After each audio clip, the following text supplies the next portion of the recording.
Hi, I'm Kelly King, and I'm going to talk to you a little bit today about creativity, imagination, and the body. A lot of people will often say to me that they're not very creative because we tend to think of creativity as painting or acting or writing, and most of us are growing up in a school system which teaches us that these are only for the few. The few chosen ones are creative and the rest of us aren't. But I challenge that, and we use creativity every day in our lives to think about things in a different way. So if we carry on with the sort of daily trundle, eating up the media and believing that our lives can only be in a certain way, very often when we get into a trap or into a way of life that feels dry and brittle, and we get stuck and can't really do anything, feel like we haven't got any choices, that's very often when we are out of our creative flow. And it's easy for that to happen in our lives at the moment, because we're constantly busy. It feels like there's pressure on us to conform, to pay our bills, and all these worldly concerns can stifle our imagination and stop us from playing and being creative. And I'm a drama and movement therapist, and I see how people who say they're not very creative so quickly can get into playing a game, and the responses to that game are spontaneous, they are improvised, they're not thought out plans. And afterwards people always say how they feel lighter, they feel more uplifted. I've done this work with prison officers who obviously in the beginning are like, I'm not doing drama and movement, and by the end they are reporting that they feel lighter in their bodies, they felt stressed coming in, and they feel more positive and joyful. And that's because we're using our bodies in the way they're meant to be used. We're playing with them and playing with our responses to one another in relation to one another. So when we're out of our creative flow, and Clarissa Pinkola Estes talks about this in her book Women Who Run with the Wolves, we can start feeling like there's no joy in our lives. Things are lacking lustre. We can't think about things creatively. We think there's no choice. And I do think that it's easy to become that way.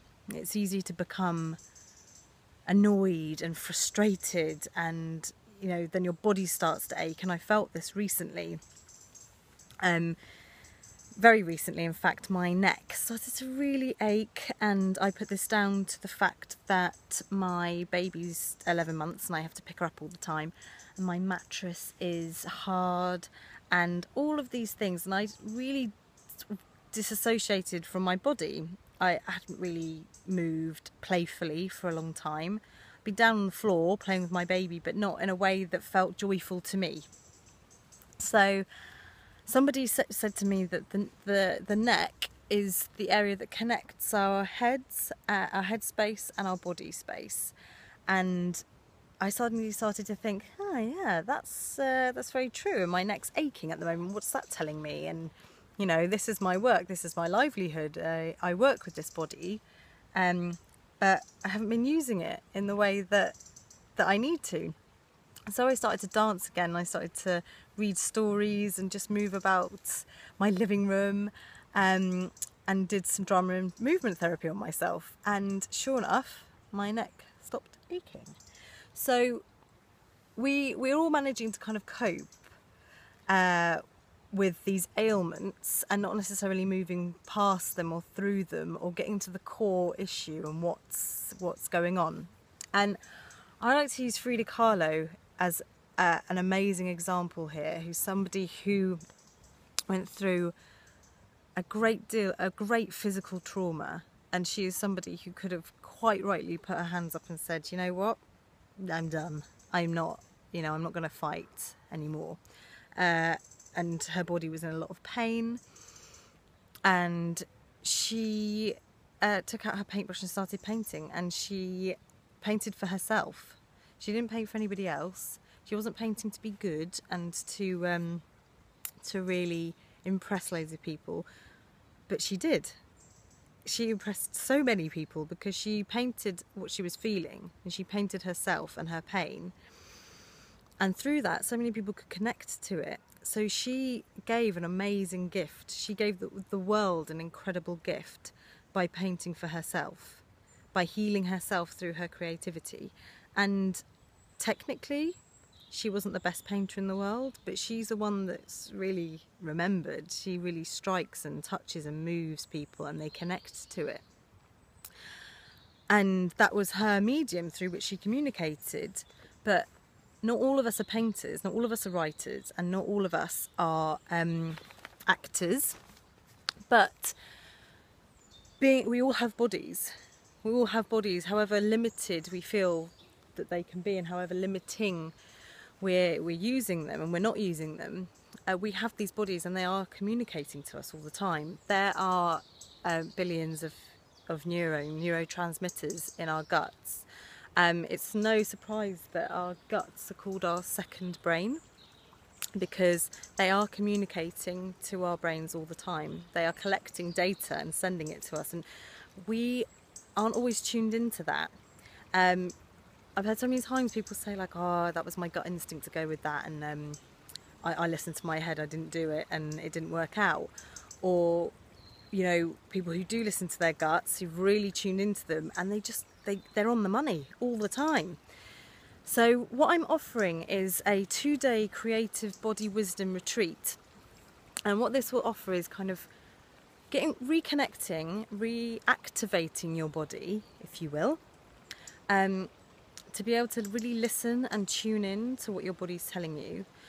And it's going to be a weekend to carve out some time to connect to your innate creativity.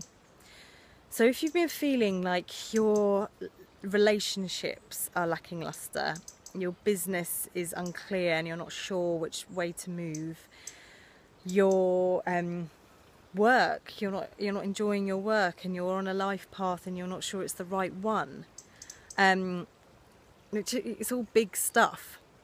This is an opportunity to come and spend 2 days connecting to your body, using creative tools and listening to what your unconscious is telling you, because the ego thinks it's running the show, but really our behaviours are completely governed by our unconscious.